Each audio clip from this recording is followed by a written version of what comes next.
Good morning, everybody. Welcome to City Life. I'm Linda Bown. I'm your host. I have my town manager, Colin Loiselle, and of course, Councilor Erik Gitschier from Councilor at Large. At large. At large. So. It was district, then it's at large. Yeah. Kind of a quiet election, it seems. Or is it? I mean, someone will bring up some issues soon, I'm sure. Between the Markley issues, you have infrastructure issues, high school issues. There's always something. It's government. What about the Markley thing? That seems to be, of course, most of the city probably isn't really that aware of it. It's mostly South Lowell.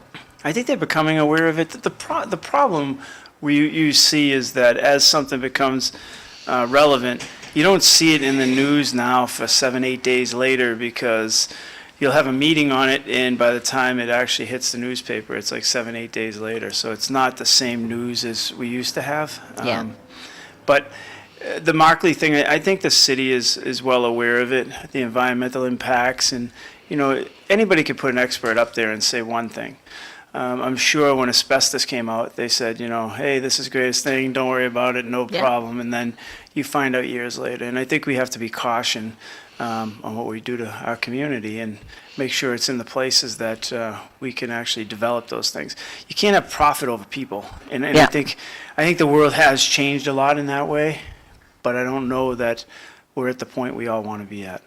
Yeah, I know. It's well, of course you've got the noise thing, and you got some other issues there that I don't know if they're a great neighbor.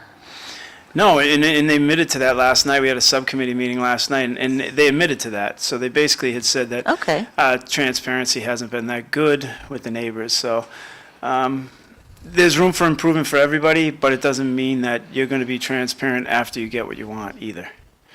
I think everybody in life realizes that they've been lied to get somebody who wants something, and then afterwards, once they get what they want, they go right back to their old habits. Yeah. So that's the hard part when you're talking about people's health and their neighborhood environment and stuff like that. It really is a tough place to have what they have down there. Yeah. Well, now what's happening in Tyngsborough? Anything fabulous? A lot of fabulous things. I think the most exciting is that we're about to award a contract to a designer for a new fire station. Oh. So that we just finished the review of a request for qualifications, which is what you have to do in Massachusetts. In fact, on Monday, the Select Board has what I'm sure will be a very interesting joint meeting with the Historical Commission, because the preferred parcel for a fire station is the one the Winslow School sits on. Mm-hmm. And so there are some decisions that I think we as a town have kicked the can on that need to be made a little bit sooner than maybe people want. In the Wait a minute. Come on. Yes and no. Right. I'm with you. I mean, one of the things that we did, you may remember in May of 23, town meeting approved money to demo the additions to the Winslow School and restore just the original schoolhouse. With that in mind, we included an option in the RFQ for the designer to incorporate the original schoolhouse into a new fire station. Is that workable? It will be challenging. I mean, anything is technically possible if you're willing to pay for it. I think the biggest challenge that we've heard from all the architecture firms we've interviewed is that a fire station needs to meet, I think it's the Category 4 building code. Mm-hmm. And obviously the Winslow School was constructed far before we probably even contemplated building code. So there's a lot of work that would need to be done to make it compliant. And at that point, you're dealing with what's left of the original Winslow School in the first place. Right. So that's the first decision that the Select Board has to make is, should we incorporate it or should we assume it's a completely new build? Now, we've been clear from the beginning that, we can fit a new fire station on that parcel even if the original Winslow School stays where it is. It isn't ideal. If you do it that way, you lose the ability to have drive-through bays. The parking becomes a little bit more challenging than if you had the raw parcel. But at the same time, we know that the Historical Commission is still very interested in preserving the entire building, even though at this point we don't have a municipal use for it. So I won't be suggesting one option over the other. I just need direction from the Select Board. The end result of the schematic design will be not just that we have the schematic design, but that we'll have the numbers we need to ask for a town meeting vote to potentially construct a new fire station. Yep. And that number, of course, will be much more accurate if we know where on the site it's going and if we're incorporating the Winslow School. Now, I'm trying to think of the Winslow School. How steep is that drop down to the back? It's probably 4 or 5 feet, so there will need to be some, well, Yeah. I guess it depends. One of the models we've looked at, we'll have to do some filling, but if we take down the Winslow School, the garage bays can be on the lower portion of the site because they're one floor. Okay. And the admin Okay. living space could be, so there are things that we can do with the existing contour. That, of course, changes if we're keeping the Winslow School in its current Yeah. position. Well, we have the town hall, we have the meeting house. I mean, they didn't blink take it. My house Yeah. was the second oldest house in the town, 1690, and they, I keep saying it's like Joni Mitchell. They tore it down, put up a parking lot. That's all I have to say about that. Yeah. And it's still there. I mean, nothing in that site has moved on, and that was supposed to be it's an eyesore, I think, right there in the center of town. So I can't, as far as the historical commission, get too caught up in it, because they didn't do well there. Yeah. So, I think, I give credit to the Historical Commission. They've stayed on top of this. I know they've had 2 years in a row now material at the block party where they were trying to get support for it. I think that unfortunately we're at a point where the nostalgia is only worth so much to people, because anything we do to that building has to be funded by debt, primarily through CPC. But at the same time, we're going to be asking people to pay more taxes to build a fire station. So I think people's wallets and their appetite for spending more money is limited. I born and brought up there, and I'm all for the nostalgia. But at some point, you got to let it go. I mean, like the block party and stuff, if you look at town and you go over to the concert, it's not the townies anymore. Yeah. Things have changed. And so, at some point, and it isn't like we don't have anything. You've got the town hall that they did a beautiful job. You've got the meeting house that they did a beautiful job. And all the years, I mean, I would just, my message to everybody would be, let's remember, the Shorefine and the Bown, and it went on and cost a fortune Yeah. to be taken down Yeah. at the end of the day. So, and I suppose Lowell is going through that with the school. Let me go right. That's why I was keeping quiet. Yeah, I mean, when people are stuck in nostalgia, then I think that efficiencies go down. And that's just the fact. And people can say what they want and that they will. Ooh, yeah, oh, nice. Why are they not driving a 1965 Corvette? We all are driving minivans around, and when I was a kid, nobody wanted to drive a station wagon, but today every kid drives an SUV, which is just a station wagon. Right. It's just, when you look at society, it has to move forward, and if you continue to sit in the back, you're going to spend a lot of money and see zero return. In a town like Tyngsborough that doesn't get a lot of state funding, Right. it's actually your dollar. Can you imagine a community that it's your dollar? And that's why Lowell is so reliant on the state, because of, we don't have those funds, so the state kicks in because of, the amount of money that we subsidize out for housing and other things. So, Yeah. Tyngsborough's in a tough place, but I think that, they get tough decisions. And again, like Manager Loiselle said, it comes up to the people. Let them pick how they want to spend their money. If they want to spend their money that way and they got deep pockets, then spend it. But I think that's the old generation, the new townies, that there's a major difference between the two. Oh, and it's changed. Yeah. The town has changed. It's Yeah. time to move on. And I think that since we've learned to live with the sign in the middle of town, The beautiful sign, excuse me. I couldn't help myself. I know, you had to. But really, and it looks fine, and everybody did fine, and I remember in '62 when they put lights on the bridge, and everybody was all in a dither about that. My God, we're going to put lights on the bridge. It was the only suspension bridge in the country that didn't have lights. So, And there are certainly ways to preserve memories of the Winslow School. The library is doing an oral history of the Winslow School project.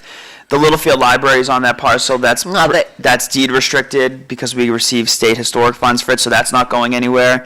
And certainly elements of the Winslow School can be incorporated into a new construction of a fire station. And that's something that we were very clear with all of the designers that we interviewed. And if you look, Pelham, New Hampshire has their fire station is in their town center. It's a historic-ish looking white building. Yeah, it does. It's not flashy. It doesn't stand out. So there are things that we can do. I think the reason, and I get a lot of questions from members of the Historical Commission about why that parcel, we don't own much land anymore in Tyngsborough, let alone land in the center of town. Remember, we only have one fully staffed fire station, so anytime an ambulance is coming to you, it's coming from the center of town.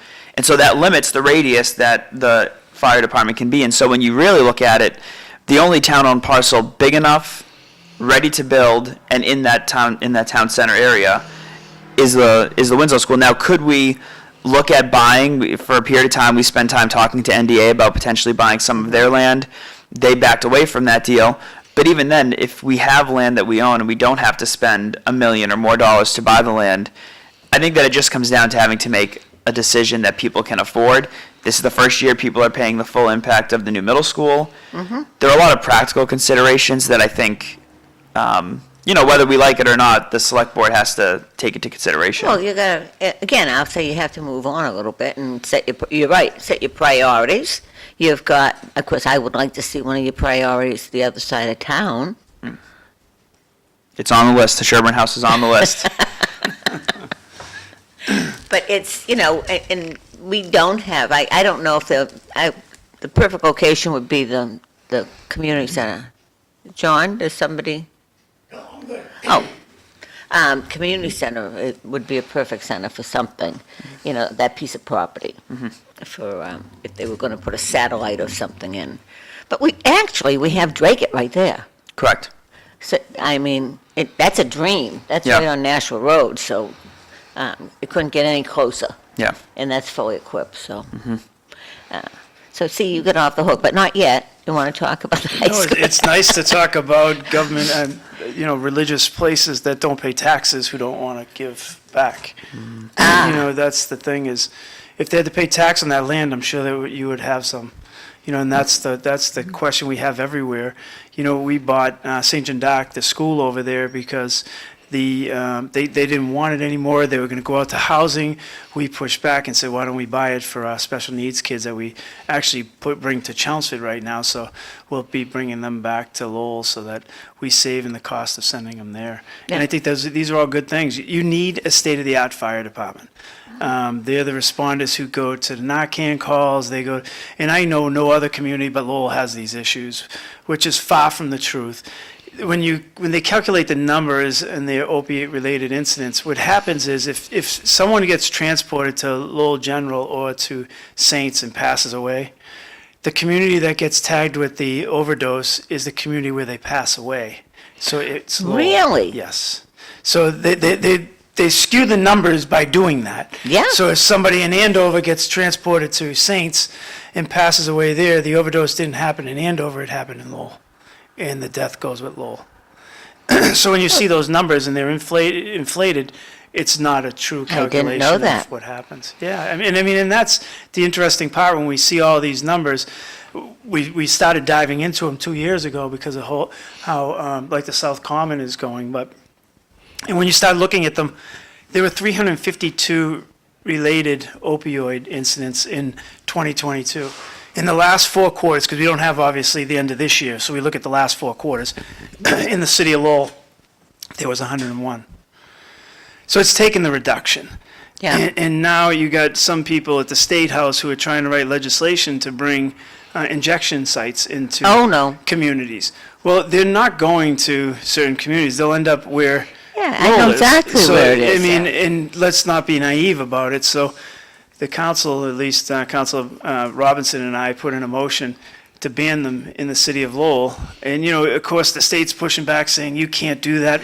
It's funny to hear state representatives say that, because when the federal government does something, they say, oh, we don't like this. Federal government, who do they think they are? We're going to do this. But when the local government says, look, you know what? We're going to do something because you're doing the same thing that the federal government's doing to you, you don't like it. See how that works? And I don't think they're in touch with our communities. You got representatives signing on to things that just are not good right now for our neighborhoods. Oh, absolutely. And, What neighborhood would you put it in? there it is. Well, they want it in your neighborhood, right? That's It's right. like, it's like speed bumps, Absolutely. it's like all these traffic lights and everything. I want it on my street, but can you put the sign in front of your house? Oh, let's put it in front. You know, and that's UMass really- Lowell property. They have John- plenty of room over there. John, you know and I both know that will never happen. So it will come to a neighborhood near you. And, we have the methadone clinic in the Highlands. The neighbors were not in favor of that. As much as people tell you, oh, they're okay, they're not okay with it. They Right. still walk across Mount Pleasant. They still do things that I get routine calls on. They never lived up to what they said they were going to do during it. I had to, in my first term, put in to get lights put up at Stedman and Westford, which should be turned on. They were supposed to do sidewalks all up Stedman Street so people weren't walking in the street to get to the methadone clinic. And we're just saying that we're not against helping people. No. We're just trying to keep a neighborhood's quality of life there also, and the city's quality of life there. We can't keep affording the things without help, and we don't get that help. This year, we had to make a tough decision where $2 million that was being asked for from the schools, we didn't fund.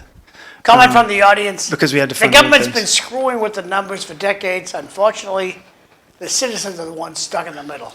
That's from Jay. Thank you. Yeah, and I agree. If you want low crime numbers in your community, such as Lowell, Brockton, Fall River, all of those, what you do is you just don't arrest people. Yeah. Right? I don't have any arrests, I don't get any numbers, and my community's safe. Well, that's not always the case. If you went and looked at the number of calls and things that the police have to actually deal with and, how they handle them, I think you'd see something different in some communities that have really low numbers because of the way that they're handling certain situations. Well, I'm impressed with what you're doing, because the state hasn't been a friend of Lowell. When they took over the conference center and didn't really care what the city thought or the city officials thought. They just did what they wanted to do. And I don't think Lowell was really kind to Lowell. I think you let a conference center fall right on its face and then had no money to actually do anything. So what do? Just Yeah. like LaLasha, we didn't really have capital planning to say, okay, brick and mortar fails after a certain period of time. How do we maintain this? Can we use certain resources that we have to do this? We went out and spent, or, as some people will say, we still have a lot of room in the tax levy. Well, I would caution that statement because, yes, you have it, but if you look at other communities, the reason why you have it is because they don't have the state funding that you get. So they actually have to use their tax levy. That's right. So you just hide it that way and you spend like everyone else. I think that the last two councils have really driven home that we want capital planning. We want to know the number before the number comes in. Right now, we have 35 playgrounds in the city. 20 funded through the schools and 15 from the city, which makes no sense, right? But at the end of the day, we just replaced 8 of them at a cost of $9 million. There's 27 of them that have no capital plan to tell you, what the heck are we going to do with these? So you're going to wait 27 years from now and do one a year at $1 million? What is the plan out of this? And that's what we asked for recently is, what are our plans? And we're trying to create a facilities department. Like Tyngsborough's very, very lucky because they're going reverse up. They're starting to create the right things, not have to deduct the right things to get to it because they have these resources here, but they're so inefficient because one person points at the other. It's the school's responsibility, it's the city's responsibility. Well, at the end of the day, it's the taxpayer's responsibility. And we have to figure out how to do it. So if we can put together a facilities department that combines our custodians with our maintenance staff, it's all housed under one unit, then the custodian can't point to the other person and the maintenance person can't point to the custodian why things are failing. And if things aren't maintained, they feel much quicker and the cost is 3 times as much. And Colin would know this better than anybody. When you start getting into public procurement for large items in municipal government, there's only so many companies that can do it, so you get whaled in prices. And it's a very, very restrictive purchasing power. Whereas if you did it in piecemeal and you knew what was coming up in front of you, you could have a lot of cost savings. The community, Two comments from the audience. Route 38 in Belvedere at Market Basket Complex would be a great spot. I think that's for the shoot 'em up center.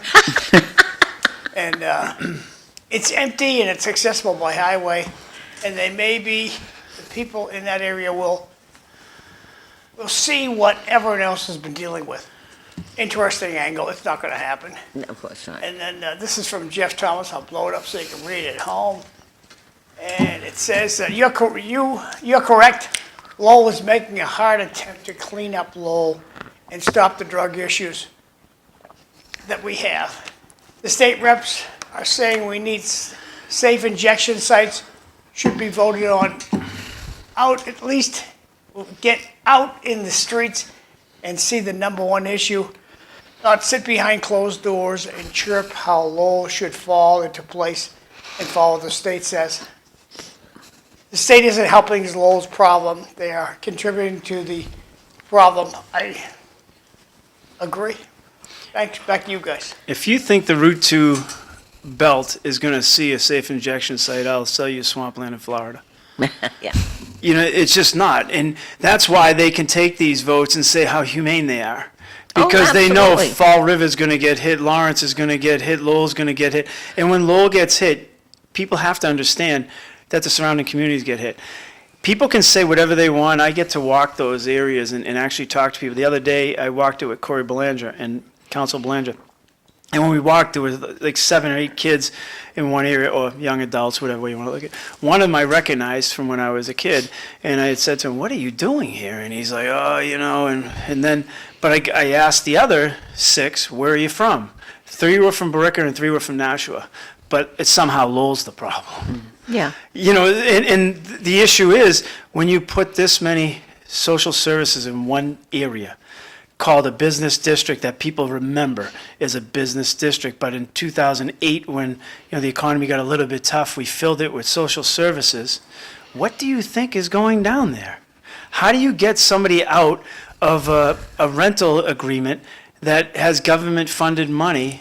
Who does the landlord really want to rent to? They don't want to rent to me, who is taking a chance on a business who could succeed and may not succeed, because at the end of the day, it's not guaranteed rent, and sometimes you get left with what you get left with. But if a government agency's in there, you think of how long that contract is and how much money you're reaping out of that. And that's the facts down there.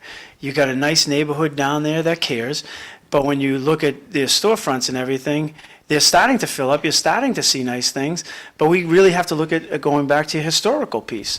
There's historical setbacks that you can't do certain things on the face of your buildings, you can't do certain things. So it really restricts a business from actually being what they perceive as something that could be a selling point. So that there are a lot of things that go on that people don't see up front. You hear it at the doors. You How much see of this people. is connected to election season? The way see, my real thought is the homeless are coming back to the South Common on November 5th. Well, this morning when I just drove by, there was a police officer down there in an ATV with the light flashing. So I pulled over and I said, "Wow, what is this?" He goes, "We're pushing to keep the South Common clean." It's John, election season. Well, that's bull, John. You know It's that. been- That's just Eric, talk. That's Eric, just talk. I'm sorry, this has been going on for years. John, you don't think we've been over there for the last year and a half when we put in the I'm just telling you, motion? they're cleaning up Wispy It's clean not because true. the manager got a dope slap at the preliminary election.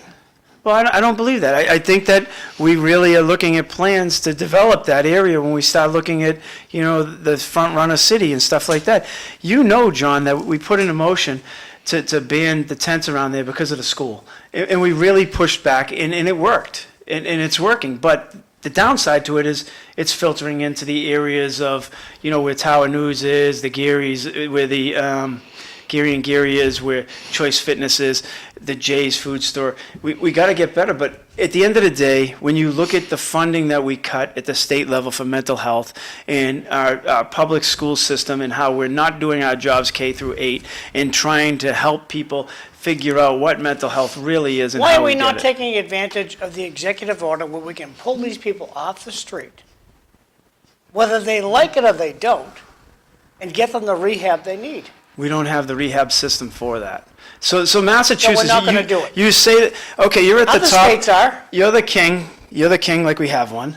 And he sits there and he demands, boom, but there's no infrastructure for it.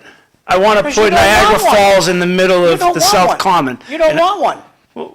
we're not getting the support for it. Eric, this is baloney. You guys have 600 cells out in Billerica.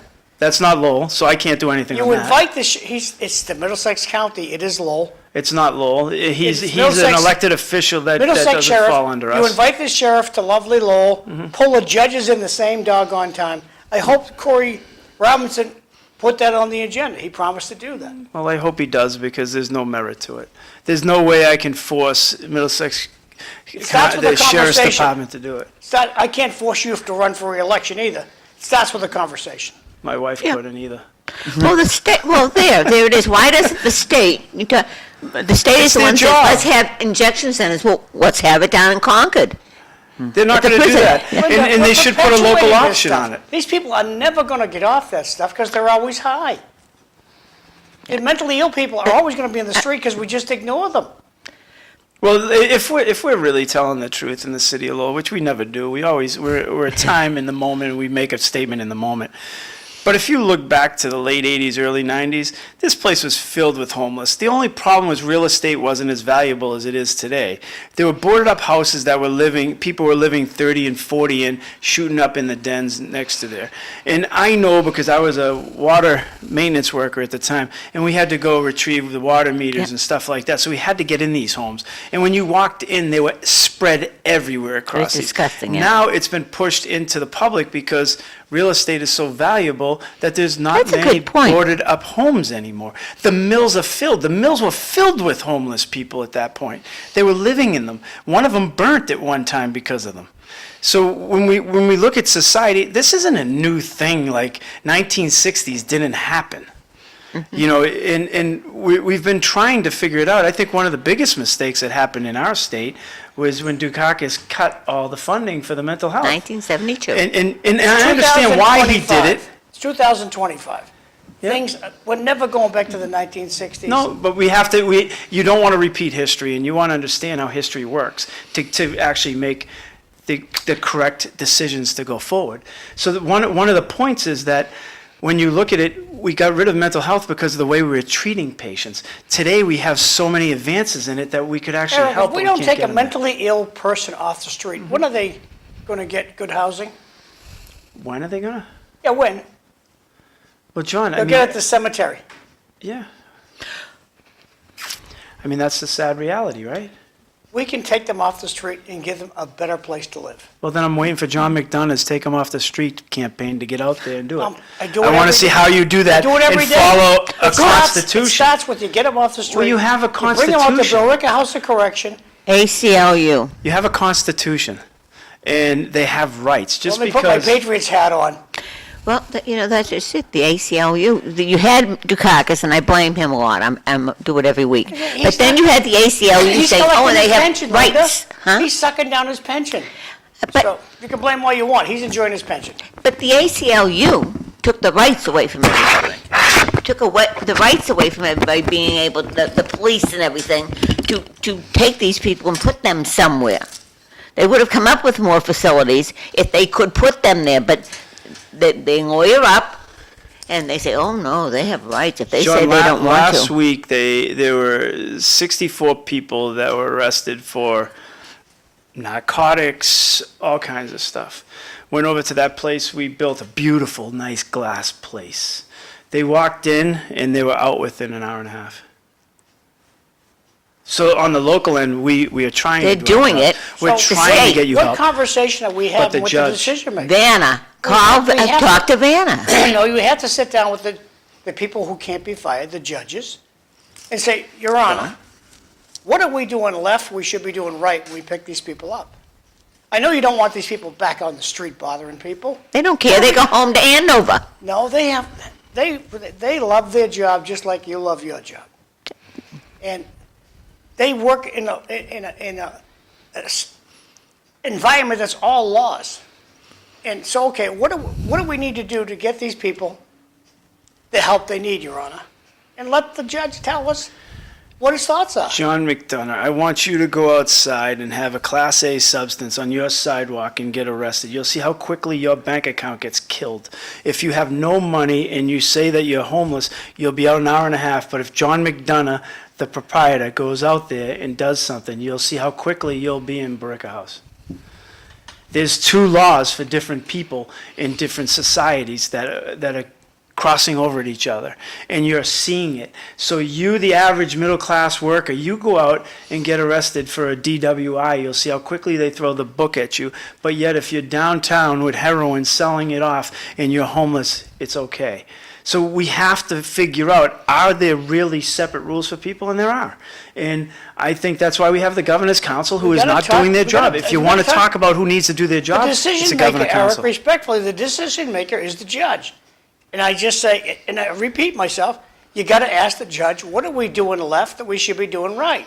Ultimately, it's the Governor's Council that needs to hold these judges The responsible. judges don't take Responsible. direction from anybody. They have a The forever Governor's job. No, they don't. The Governor's Council can remove a judge in Massachusetts. How many have they removed in your lifetime? I didn't say that point. I just said they need to do their Well, job. how many have they removed in your lifetime? If they haven't removed You any, can't- then you can't that's even hold not up doing one your job. finger. Yeah. You can't even hold up one finger. Then they're not remove- doing their job. You would agree? Yes, it goes back to Dr. Ang Wang. Dr. Wang, how many people work in that building? About half. Why are we going How many back to people work N. in Wang? government? You didn't want to go back to the About other. half. He didn't want to go back in history, but he went to N. Wang. Who? If you ask that to a kid today, how many people even know who he is? People have no idea. No idea. No idea. Which is, it's sad. They don't know what 911 is. Isn't that the emergency number we call? You know, 911? John, we're going to push more people into mental health, and I'll tell you why. When you keep coming around in a community and you don't create business and you don't create jobs that are fair paying and that can actually afford their bills, and everything's a subsidy to get people to, you're going to push the middle class right out, and there's going to be more people who are going to run that way because that's the way where you're going to get something for nothing. If you get businesses here that pay a fair wage, we have a trade school, we have higher education here. UMass Lowell is pushing for the Link project so that, and the main reason why they're driving this is not for anything other than they want to keep the people who are graduating from there here. And they want to actually have a job for them to be able to do something. So that's why they're pulling that, because a lot of other colleges have done it. This patent's out there. And it makes a lot of sense. If you're going to educate someone in your community, where's the jobs? How do you do this? And I think, you know, when you look at subsidized housing, that's not the answer. The answer is subsidized home ownership so people can actually get generational wealth. And we got to stop filling the pockets of the rich people. And when you have subsidized housing, CTI, you know, and all those groups are making a boatload of money. And yes, are they doing some? They're doing good. There's no question. But the point comes in, when does it get to the person? When does it get to generational wealth so people can afford things? And right now, the inflation on cost when you start doing affordable housing is that the building cost in government is being subsidized to get it to that affordable point, which, you know, building is very expensive Two right things now. we don't teach in the Lowell school system. Civics. Yep. The reason you should get involved with local government, we don't teach that, because we don't want you involved with the local government. And personal wealth. Right. Personal finance. I agree. So you can pay, the kid's making $55 an hour, and he goes out and buys a Corvette, and they'll give him a loan for 6 years to pay for the Corvette. No question. And that's the environment we live in. We must teach personal finance, and we there's should no- teach civics. There's no question. But they do with the Yeah. vote, don't they? Yeah. It's part of their curriculum for each shop. Yeah. Yeah. How much? It depends on the instructor, right, John? I mean, again, if you're looking at welding, you're going to teach someone what the cost of the metals are and how, you know, you can make money and do these things in How there. much time do they related. spend on that, Eric? Not much. Again, I don't know the answer. I don't want to say an answer without having it factual. But Personal wealth, it's right up there with oxygen. Money's not important, but it's right up there with oxygen. We need to know how to handle our money. It's a learnable skill. Dr. Bill Johnson from UMass comes here once a month. It's a learnable skill. yeah, there's no question it's learnable. I think everything's learnable. We must teach it. I think the driver is that if you do teach it, you'll teach that everybody wants immediate gratification. That's the way the world works right now.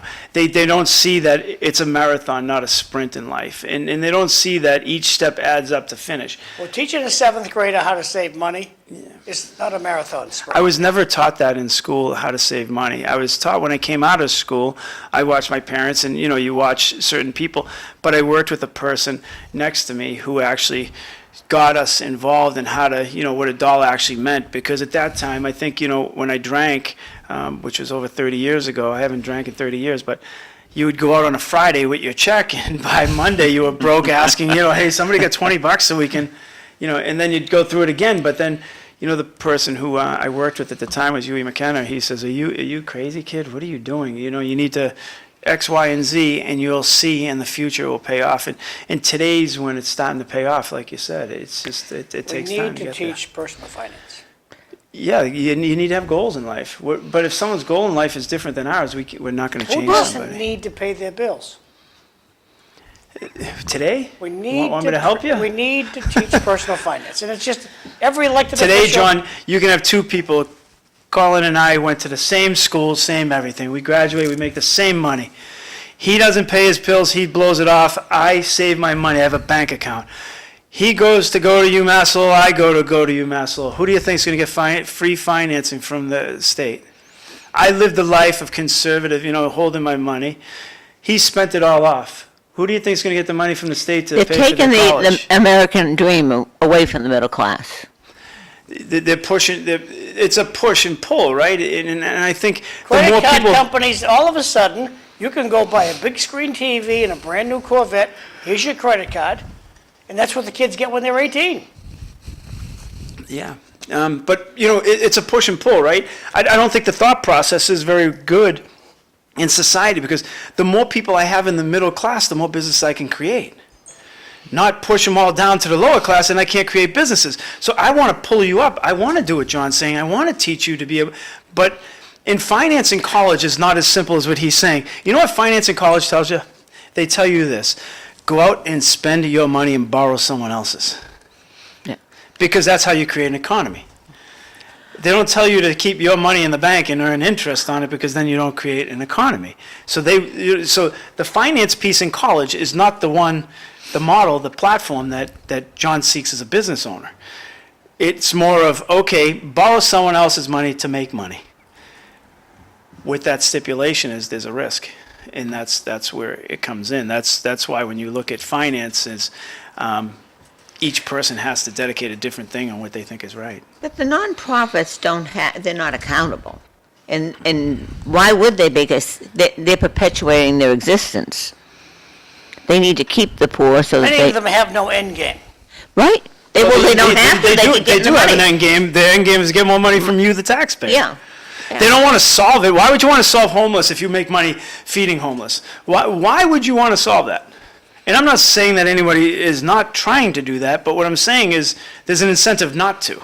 But it's guilt. They appeal to your guilt, and they say, "Oh, well, you don't care about the poor." Of course, you care about the poor. Comments from the audience. Thanks to Eric and Corey Robinson for pushing back against the safe injection site in Lowell. We absorb all the other communities' problems. We are done with being the dumping ground for the MV. That's from DW. Moving right along. Good morning to Eric. Why was there a motion in support of Artie DeMoores pulled a few weeks back? I don't believe because we had already written the letter to the board. So in between putting in the motion on that Friday and it being posted, the mayor and the council had already written the letter. That was the reason why. So the draft was already put out prior to, because the delay in time when the motion was filed to actually be heard at the council, the letter was already written. So we were trying to push that through so we could have a vote, but the council actually had a word in it, and that's why. The homeless is big business in Mass. Good luck turning off the money train. That's from Bart. And the last comment is responsible government. I don't make any sense. Responsible government spending is a learnable skill, The government, they have all the money they need. It's just in your pocket. I think it's a community driver. Like, Manager Loiselle works in a community that is driven and they have more say in. So it's more of a piece where the accountability in some of the towns where the spending's tight And if you put someone in there who has some integrity and transparency, then you'll see your community is going to flourish. In other communities, as it gets bigger and there's more money coming in and all grants and everything, it's much harder to toe that line. Well, and I think since we have a manager, we have a better plan. You know, as far, because you have a handle on what's going on as far as we need to take care of this park, we need to, you know, we have a school, like you said, we're just getting hit with the school bill. So, and going back to you and the asbestos and all, why would we take on that headache at the school? Let's learn from Lowell. Because if you think there isn't asbestos there, you're being ridiculous. Or any other issues. When you're in management, you're only as good as your staff. You're only as good as the middle management that you put in place. And you know, Lowell is, I don't know about Tyngsborough because I haven't been in that government.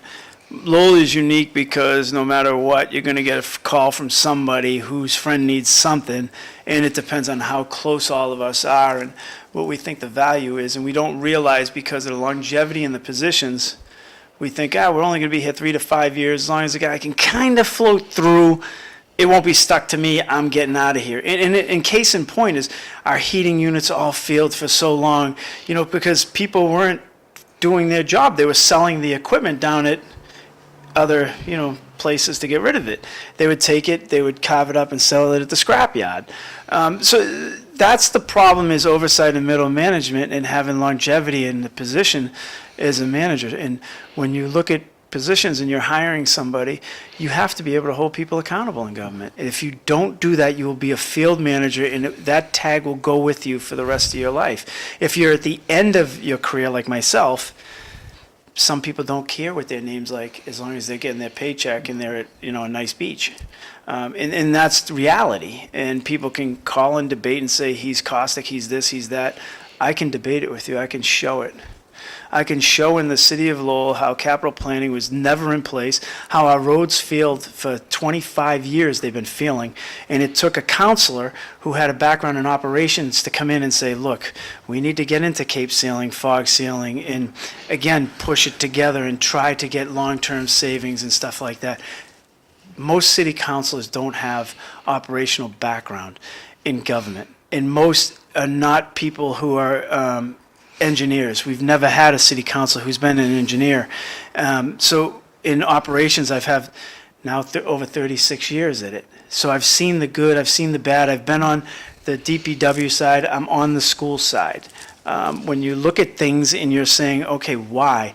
There's only been 2 vocational graduates ever elected to the city council.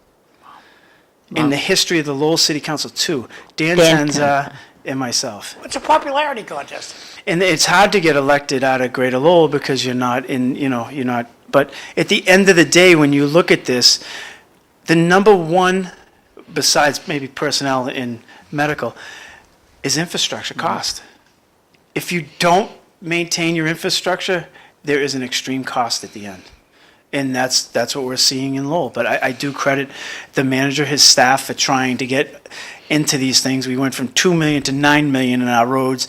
We've really tried to capitalize. We got a $15 million grant from the state for 23 schools' heating units because I pushed for a sustainability department to be created. Catherine Moses took over it.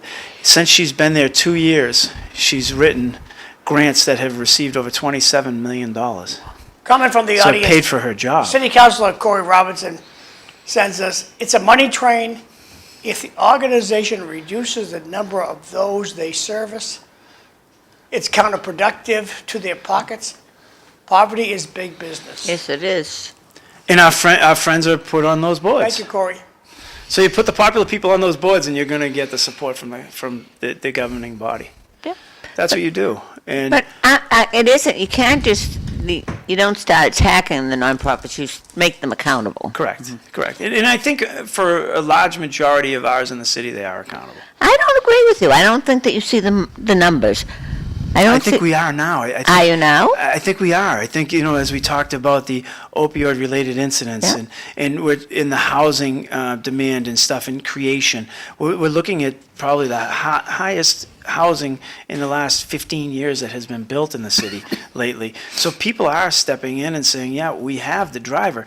But again, housing can't be the whole answer. It has to be a business platform. Because if you don't have businesses for these people to go to work and a fair wage today is $60,000 plus. It's not 10 grand. Go ahead, John. I want to turn the page back to Colin Loiselle. And I pulled this map up. I couldn't pull a map up earlier because the internet's just not going good for me this morning. Where's this firehouse going to go, this new firehouse you want to build? If you zoom in to where it says Tyngsborough in red, All right. a little bit. All right, so that white parcel kind of, you see Kendall Road, yep, right over there. So that's the Winslow School, Right, we have. Littlefield Library parcel. Exactly. All right, I'll go to the layers now. So here's the same shot, 113 Kendall Road, Middlesex Road, Bryant Lane. So our current fire station, we have 3 fire stations. 2 are not staffed 24/7, but our central station, which is staffed 24/7, is on 113, just below Flint Road, closer to the bridge, where we're looking to. Yeah. Yep, right about there. You can see it in the bottom right of the screen. So that's our current fire station. It's smack dab in the center of town. Easy access to the bridge, easy access north on Middlesex 3, easy access to Route 3. Can they change the lights? Yes, yeah, So they can make the lake to turn green to go across the bridge? absolutely, yeah. Thank you. So the new parcel we're looking at is just north of that along Middlesex Road, where you can see that town of Tyngsborough popped up. You can see the Winslow School right there, smack dab in the center. So that's the old Winslow School. It's been vacant since 2000. We've recently completed a pretty expensive, close to $500,000 abatement of the building. So all of the hazardous material is out of the building. It's really just down to its bones. The Littlefield Library sits on that parcel. It's got a deed restriction, so that there's no plans to alter that or to move it. In fact, if we wanted to, we'd have to pay back the Commonwealth, I think, 120 grand, which is what we got in a state grant. So you can see that there's a portion of the parcel behind the Winslow School that is just raw land. We know that a fire station that fits our needs could fit there, but the disadvantage is that you lose the ability to do the drive-through bays, and that's not a deal breaker. Our current station doesn't have drive-through bays, but I think that the thought process is if we're going to go through building a 17, 18, $19 million fire station, we really should just build the station that we'll need for the next 50 years. Ideally, the Winslow School isn't in its current footprint, and the fire station goes kind of left to right on your screen where it currently is. That would allow us to use the Kendall Road parking lot, which if you look at, yeah, exactly, right there, that's a town-owned parcel. There are some grading issues, so we'd have to do some filling, but we could put an access road through that parking lot, which would primarily serve visitors to the fire station. It would expand the available parking, and then the primary egress for our apparatus would be on Middlesex Road. Now, it would require a signalized intersection. That's, of course, not uncommon. But They did that in Drayton. Yeah. And Nash Road. But let me ask you, I didn't want him, I want him to keep that picture up because I was going to ask you about getting in and out because Middlesex Road is a disaster. And I don't like. Well, Kendall Road's been a to- disaster lately, too. Absolutely. Yeah. So, you're cutting through that's the church, right? Yep. So, would it be easier to come out onto Kendall Road?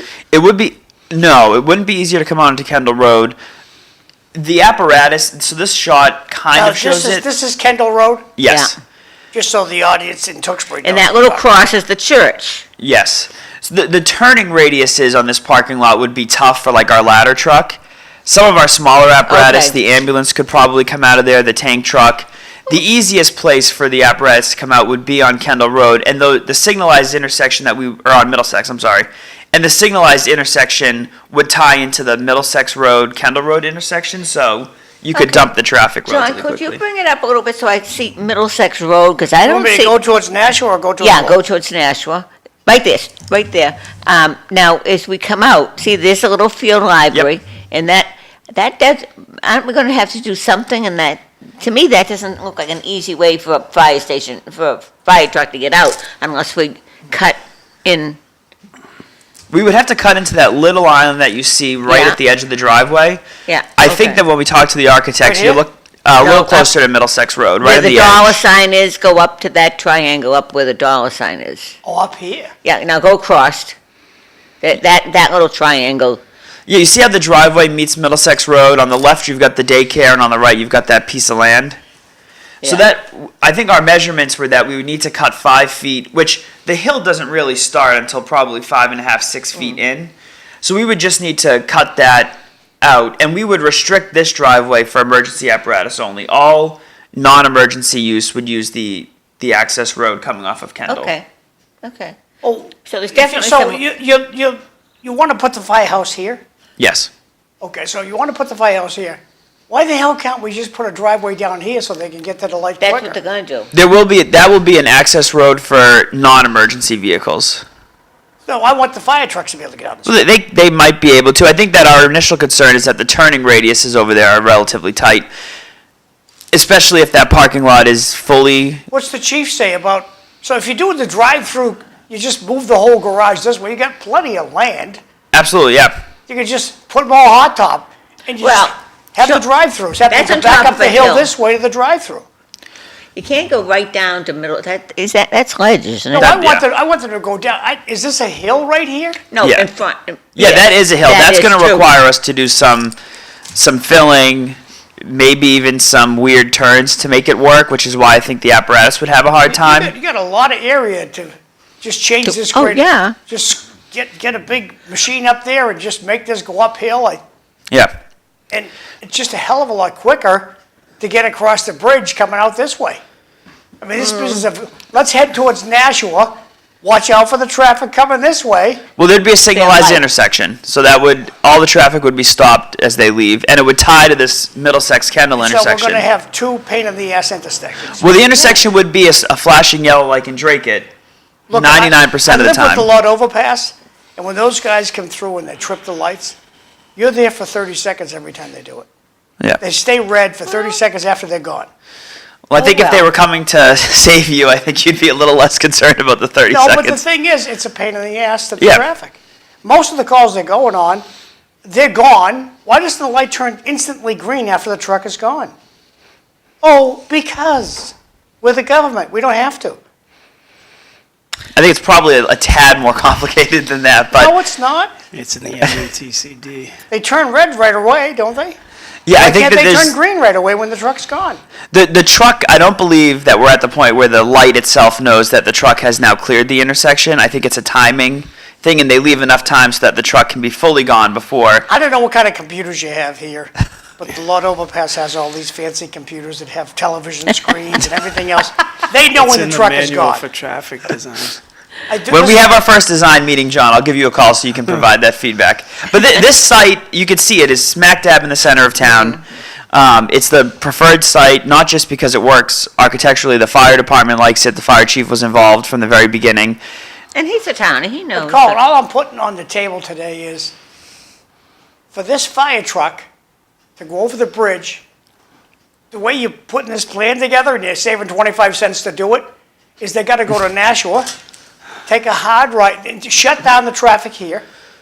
But the distance, they could be saving a life going down a hill this way, taking a left and heading over the bridge. The fire department will go the fastest way possible. I don't know which one it is right now. Our initial concept was that they'd leave onto Middlesex, but certainly you're right, John. If they can get there faster and it's feasible through Kendall, I think that our concern is that Kendall is still, that's a parking lot where people park, so you don't necessarily want a ladder truck flying through there. Even if you got the Tyngsborough highway department's on fire, the Yeah. fire truck's gotta go this way, and this way to get, no, I just think that while you have the drawing board, before you stick your hand in my pocket to pay for this thing, there should be two ways to get out of there. Oh, they're gonna have to be two. There will definitely be two ways. Thank I you. guess it's just a question about what we designate Then as I the rest my primary. case. I'll shut Yeah, up. you will get your two ways, and we'll Thank you. put your name on the access. All right, thank you. Now, would there be, but there wouldn't be a light on Kendall? There would not be a light on Kendall. You know, one of the things that we have to keep in mind is that we use that parking lot that we put an access road through. I mean, anytime the old town hall is in use, so you don't want people parking and walking in a parking lot where the fire apparatus could be flying through it at high speeds. That's just one additional risk that you don't necessarily want to consider. If they started doing something with that, with the Winslow, I would assume that there might be more available parking. Yep. So I think that there's an asset for the historical, because I know that was a big issue with it. the plan that in fact, I have it, it's in a slide that we'll present to the select board on Monday. There will be a kind of accessory parking lot separated from where the fire apparatus is on the Winslow parcel that will accommodate 50 additional vehicles. Yeah. So whether they're there for training at the fire station or if they're using it to get to the town center, there will be additional parking. Any pushback from the church? No, I mean, we're very early. I think if we tried to use it as the primary exit for the apparatus, there'd be some concern, because again, their parishioners use that as well. But when we first constructed this parking lot, the initial plan was to leave it in a state where we could add that access road to Winslow. They would certainly be, of course, engaged as we get to the construction phase, but Yeah. so far not. Just back up the bus a little bit before the break from Zach Gitschier. Oh, no. If our councilors were over the past 20 years had tried anything with the homeless that worked, we'd be in a much different position. No, but according to Eric, we've been working for years on this. No, see, he takes things so, he's like. I wanna see the he's replay. Like, he's like a bad twist in a curveball. Hey, I got the microphone. We're going to break.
Welcome back to City Life. I'm Linda Bown. I'm your host. I have manager Colin Loiselle from Tyngsborough, City Councilor Erik Gitschier, and also in charge of maintenance. What is your title there? I'm the Director of Plant Services at Plant Greater Lowell. Services. And you said you're going to retire? Everybody's going to retire. Are you retiring? Are you retiring in this this Probably 5 years, 5 years? 4 or 5 Understood. years. Thanks. I hope. So I won't fully retire though, John. I'll go do something. I'll still work. Oh, I know you'll still do something, but Maybe I can wash cars for you. we go to the car wash. I've been automated out of the job. We need a good vacuum guy, though. I could do that. You can vacuum. well, you have a party coming up. We do, yes. October 16th at Warp and Wep.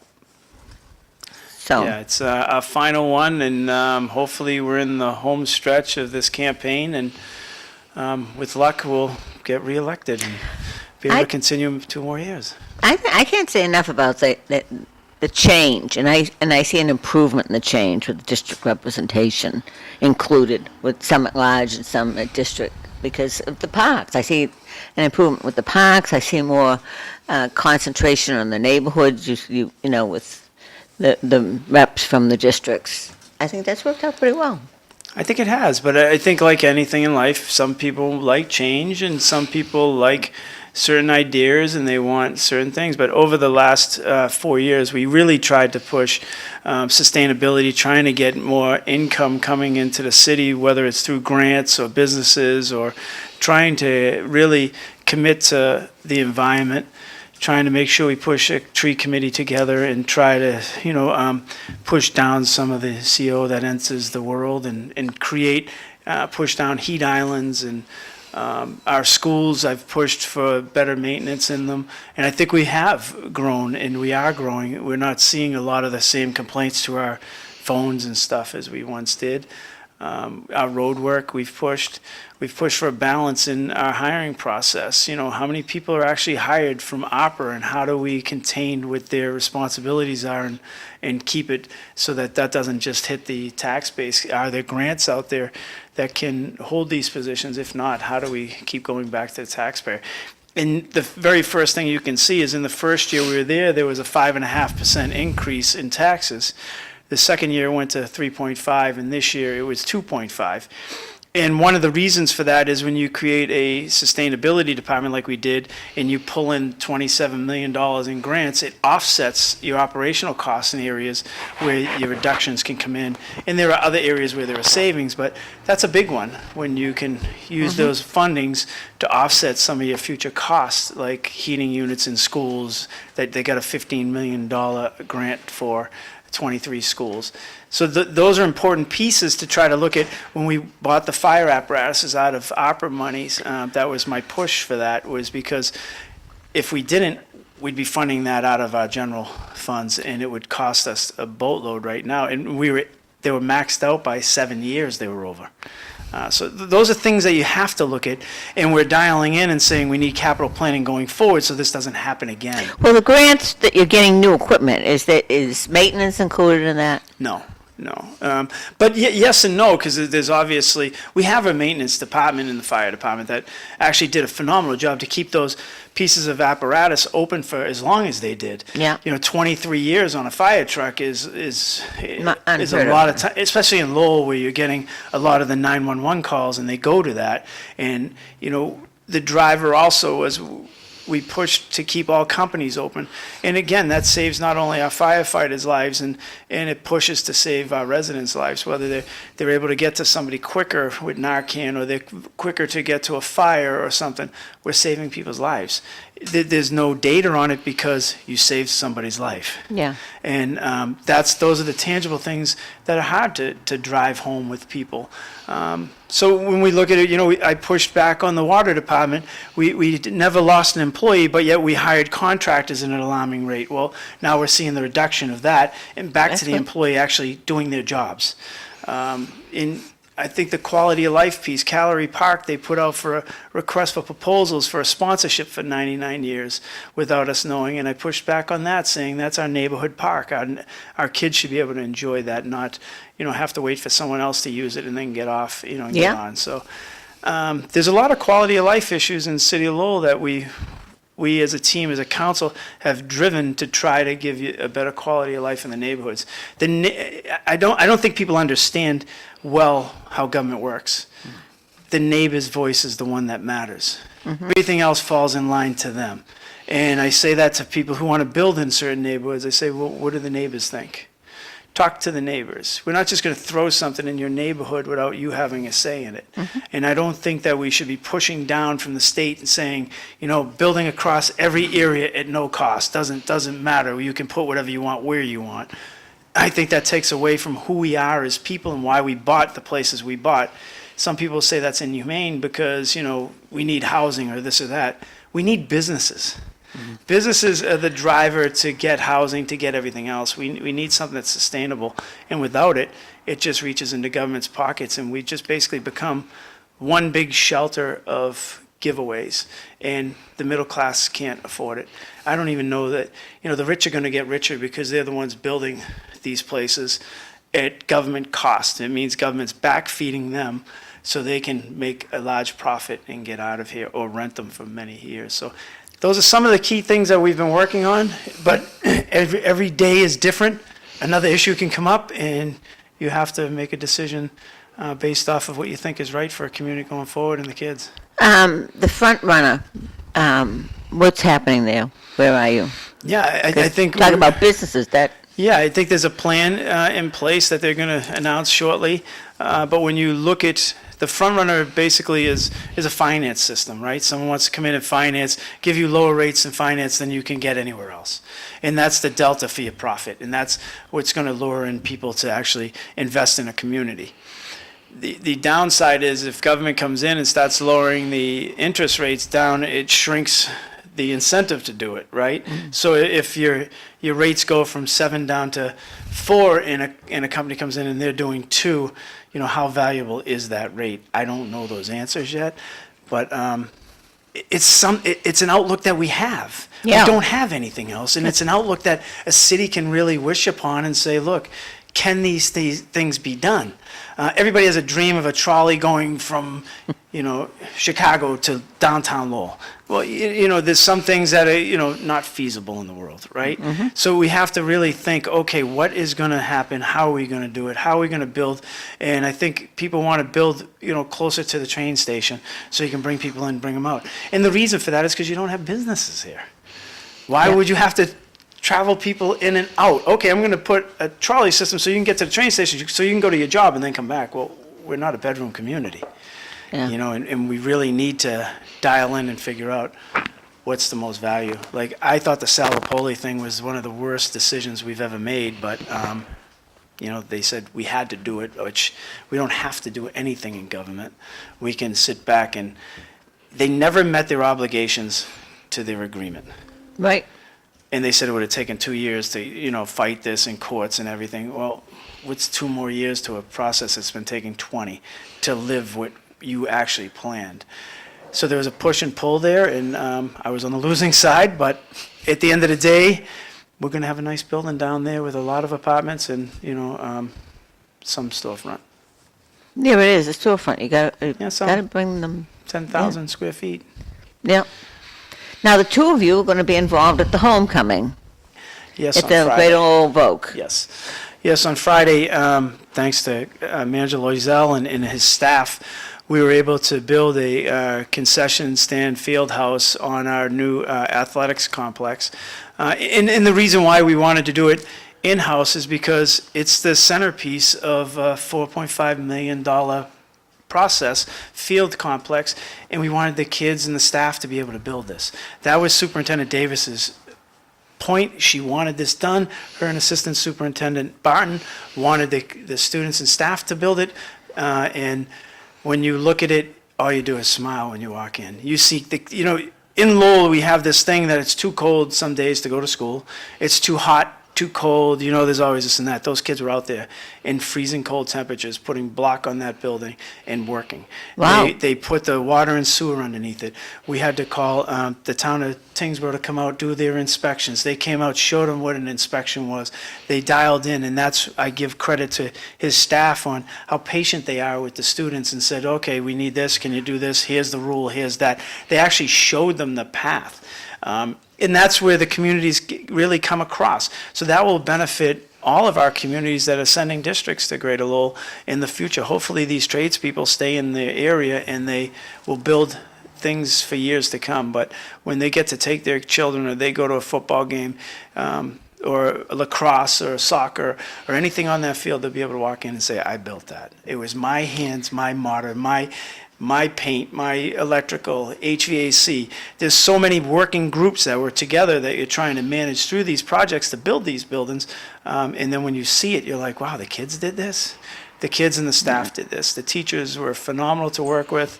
They met every deadline that we put in front of them. And We're on final inspection tomorrow, and we just had the electrical and the plumbing inspectors over, which they passed, no problem. The heating units are all set, so it should be something for everyone to see for the rest of their lives. And, there's nothing prouder than pulling on a property and saying, we built that, and when you look at the football players or the soccer players or the lacrosse players, as they go out to their games, they worked on that day, and then they That's had to go impressive, play a actually. sport. And that's the difference between a trade school and academia, is that these kids go out to co-op and they actually have to work all day till 2:00 and then come to practice or to a game and play. So when people say, how come your team's not this or that, it's almost like going back to the 1920s when people actually had to work and play a professional sport. That's what they do. They go to work every day, and then they come out and they compete in their sports. That tells you their love for the sport and the trade that they're in. And I think it's real life. It's teaching them work ethic. You have to do this to get to here. And you'll see as it moves along, you drive into that property, you'll see some amazing things that they did. We have a vet tech building that they expanded on. They helped out with modulars. They helped out with everything around the building. We're building a wall that you'll see on Friday when you pull on the property. It's a big retaining wall that's going around the building, and it's pretty wild to see. We tore into the hill and started building this impressive staged mason wall there. So it's nice to see people come out, work, and then come to our community work. We have a person who's going to start in the city and HVAC department. We have one that was at wastewater. We have kids who are coming out to paint. You'll see signs in the city of Lowell. You see them in Tyngsborough. So I think that it's fun to watch. I hope we see him in Tyngsborough. It's fun to watch. We certainly have. I mean, Tyngsborough is incredibly lucky to have Greater Lowell in Tyngsborough. They've done painting projects at the police department, at the Council on Aging. They've built things. They jump-started our SRO program. In fact, currently they fund the salary of 2 full-time SROs that are assigned to Greater Lowell. So truly an incredible partner, and so I'm excited to see the work on Friday. Yeah. Of all the communities that we invited, all the city and town managers from the 4 sending districts, and the only one who got back to us was Manager Loiselle. See? Looking to our it neighbors tells you. in Drake, they're having all kinds of problems with their school department, employees, retirees getting paid that shouldn't get paid, retirees still using town cars. Colin, how do you prevent that from happening in Tyngsborough? You just have to talk to people. I mean, and our assistant town manager, Kat Foster, left to go to Drake, so I know Kat. She's one of the new employees there, and I've met Kate, the new town manager, and it seems like she's really got a grasp on Drake's challenges. I think if you look at the relationship that I fortunately inherited with our school department, there was never these, there are some silos, right, and we always joke that 70% of the budget goes to the schools right off the top, but I think that one of the things that we've benefited from is that we just talk to the school department. It seems like the new management in Drake had inherited a situation where the Drake schools kind of ran their own thing. There was really no communication between the two sides. And now that there is, they're discovering, it appears, all of these issues that probably should have been hashed out 10, 15 years ago. But the easiest solution is to just talk to each other. I mean, I meet with our superintendent almost monthly. We certainly meet far more frequently when it comes time to the budget, because everything we do goes hand in hand with what they do, and that eliminates any of the animosity. It eliminates any of the confusion. I know and we've integrated a lot. It looks like Drake has, just from my cursory kind of reading of all of the stuff going on there, it looks like the school department does their own AP and payroll process, and that Bless is you. contrary to the way that the town does it. In Tyngsborough, it's all integrated. Everything starts on the school side, whether it's their AP or their payroll, but it ends at town hall with our finance Who's in department. charge of retirement money?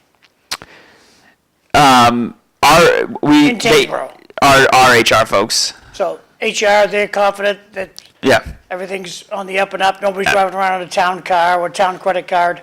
No. In fact, we don't even have a town credit card. We have this kind of silly debit card system where you can request. Some vendors you have to pay with a card, but we Yep. don't have. Nobody has an individual credit card in Tyngsborough, And when you need to use the debit card, there's a very lengthy process. You have to identify what you're buying first. Our treasurer has to approve it. I have to approve it. So there's none of that. And there are very few employees in Tyngsborough that have a take-home town vehicle, and then even less that have access, aside from fire, DPW, to a town vehicle. Okay. Eric, how are we doing in lovely Lowell to prevent these problems that drink it? We're seeing John Zimney uncover and drink it. I think that's a question for Lamb Skinner, right? The superintendent of schools. I don't. Yeah, well, we got a city side too. Well, the city side doesn't have many take-home vehicles. I think there's on the There's probably public works side. 15 or 20. Police, yes. Police and fire are different than everyone else, but yeah, I would agree. When you see But those these are things. perks that were taken after retirement. They kept their Well, town that's car. what my question is so when you look at retirement, it doesn't go to Tyngsborough's HR department at that point. It goes to Middlesex County or whoever the retirement place is, but the onus is on the employee or the person who's getting retired. You can go work as much as you want, but when you get caught, it's going to come back and do what it actually did. But working for the same community and knowing it is totally two different things. He actually got his retirement in the community that he was actually putting in all the hours for and they were paying for. They should have known that, yeah. There's no question that should be known. Who's the they? Anybody who's doing the payroll, anybody So- who's in the, On the city side, somebody in HR should know this is going on. absolutely, if a person retired from your district and they're working in your district, it should be very, very right in your face, yes. Okay. Yeah. How about if they have the municipal car? I don't know how retirees get a municipal car. I can't even imagine. I've never heard of that before. I've never heard of Okay, a this is- part-time But it is person getting a Drake it. car. This is probably 10 years ago. Retired cop on a Sunday, tanking up his city car. He's retired for 2 years. City car, tanking up at the police gas tank, at the police gas pump. So I know what happens. Is it still happening in 2025? I would say it isn't. I would say, I don't know of any retired person in the city of Lowell, police, fire, anybody who has a vehicle. I know that if you're working and you picked up the vehicle at the police station, yeah, you drive it over and fill it up, but I don't know anybody who has a take-home vehicle that is a retired part-time person in the city of Lowell. I will ask that question, though. No, I never even thought of it because I Well, don't think no, it's so bizarre, It's bizarre, yes. but it is Drake. Because if you can't give it to a full-time person, how can you give a vehicle to a part-time person? And how does the union stand up to all this and say, this is just insanity? I don't know how that would work, but I guess if the person's at the top and he's part-time, I don't know how you have a part-time How do you wrap management your head person. around the whole thing? I know. Yeah, I don't know. I don't know. Now, our recreation program for the summer went well, the park went well, the concerts went The well. concert series were very well attended. I think the last one was a couple weeks ago that had a very big, a big showing. It's starting to wind down. There's no more concert series. This morning it was a little chilly. It's starting to get cooler out there. But of course, they've already transitioned to planning for Festival of Trees, which starts the day after Thanksgiving. So Black Friday is when. When do they have to have their applications in for trees and what they're doing? If you want it to be a vendor, I'm sure the deadline is either this week if it hasn't already passed. But if you go to tyngsboroughma.gov and the rec page, you can get all that information. I think you have a little bit more time on the trees. I think typically it's through the end of October. So I know that every municipal department typically does a tree and there's a big competition. I think that I saw that the deadline is coming up for that in 2 weeks. So, but the rec committee and our rec director are very flexible. So if you miss the deadline to submit a tree, the more trees the merrier. So they always Yeah. make that work. And Eric they- sent me 2 pictures. So Eric, what are we looking at here? So that's the wall that the students are building around the. Is that a Greater Lowell? Yes, Okay. it's Lovely. on the access road to the football field. So that was just one big hill, and I'll send you the pictures of it was before. But they started building this at the beautiful. beginning of the year, just in September. So they're moving along trying to get that built. It's a step wall, so it's pretty neat to watch. So that's what they dug out. They dug out that whole hill. Oh, wow. And they're going to build that wall all the way around the side of that.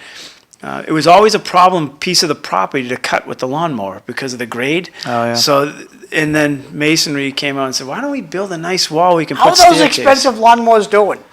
Unbelievable. Okay. They'd save time for this. They cost like $250,000 and you No, bought they two. don't. No, they don't. I've seen them in action. We got a demo. They are There's 76, spectacular. they're about $75,000. What's happening with that pile of dirt now? That was the hill. So they cut into the hill, they pulled it up there, so that'll be used for backing. When the walls get put in, they'll push it in, and then afterwards it will get removed, and we'll have to find a spot for it. But right now, we Please, yeah. leave it there. Yeah. That's not easy in your property with the wetlands. No, but right now we're looking. As soon as you said- So right now we're looking at another project that we have design stuff trying to get through with the Conservation Commission. So Emily will be there tomorrow, I believe, to look at a piece of the property. We have drainage issues, so we're having an engineer come out and look at how we can get the drainage issues taken care of, because we want to expand HVAC, because it seems extremely popular in today's society, and that's what they want to do. So they want to put on about a 45 by 50 addition to the building, and how it's basically just a block area, so that they can have an inner working, so that they can bring everybody together over there. But in doing so, it's in the floodplain. So we have to find another piece of the property that's out of the floodplain and get it to those elevations. So we're going to look at that. And Yeah. I'm going to again, beat up both these guys about elections. we have elections. What would it take, and I'll ask Colin first, and I'll move over to Eric, because he has a different view. What would it take for you to send out a text, it's voting day? How would one know in Tyngsborough it's voting day? I don't want to answer this question because I don't want to put the council on the spot. Because I That's all right. had Paul Cohen here, town manager from Chelmsford, I says, why does the administration seem to not want people to know it's voting? And his answer is, he says, that's simple. Administration wants to keep the elected officials they have. They don't want new ones. That's his take on it. Yeah, I have tremendous respect for Mr. Cohen. I disagree. We do a few things. The one thing I'll say That's is... not a quote, that was my takeaway from what he Yeah. said. We have done the text messages in the past, but one of the things that we're very cognizant of is that the more you use that reverse 911 system to send alerts to people's phones, the less interested they are. Oh, they have no trouble with it, but that's okay. Gotcha. In Tyngsborough, we do really try to use it just for emergencies. For instance, a couple weeks ago when there was the shooting at Sky Meadow, part of our town borders that community, so we sent out a reverse 911 letting people know to keep an eye out. What we do is we use our beautiful new sign in the town center. We have a separate alert system that if you're interested in alerts, you can sign up for on our website by clicking. So we do send out emails. Some people get it as text messages. And we start putting the notice out, months in advance. I include it in my town I manager's just report. want voting day. Today is the last day you can vote for Colin Loiselle for manager. We do that using our website alerts, but we don't use the reverse 911 because if people get alerts that aren't emergencies, they unsubscribe. And then when we need to actually get a message out, like the Sky Meadow shooting, or if there's a natural disaster, So what then would it people are take to interested. send me a text, to send text message? In Tyngsborough, all you'd have to do is go to our website and click sign up for alerts. And I'll get a text? Or an email or a phone call if you'd prefer. You can choose. No, I want a text. Yeah, you can get a I don't go text. to my email. People say, "Did you see my email?"